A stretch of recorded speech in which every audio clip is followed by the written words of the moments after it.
Yeah, I must admit, the more I looked into this Supreme Court ruling, the more it's worse than I thought. But there is a small silver lining here.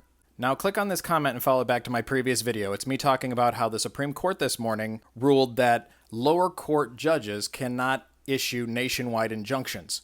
And it was in relation to birthright citizenship, but it's not just limited to cases of that. So while the Supreme Court did not rule on the constitutionality of Trump's birthright citizenship changes, they did leave open the possibility for those changes to be blocked nationwide.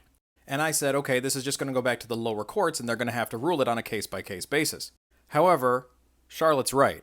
This means that they could easily try to abduct people, because that's what ICE is doing. They're kidnapping people.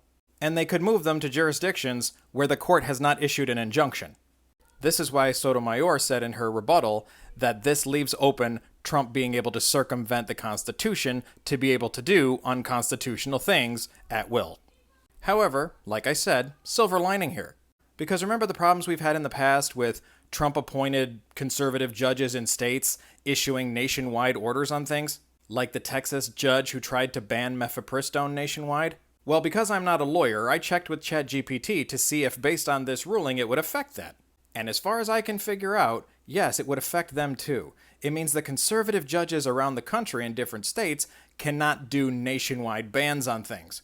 They're also not going to be able to have random conservative judges doing things in Texas and Florida and Louisiana and shit where they're trying to nationwide ban books and ban this and ban that. So while this was a win for Trump, it also hinders the conservative judges around the country.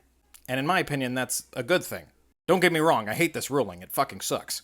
But at least if it hinders the conservative judges in the states who are trying to continue doing horrible things, I mean, like I said, you gotta find the silver lining.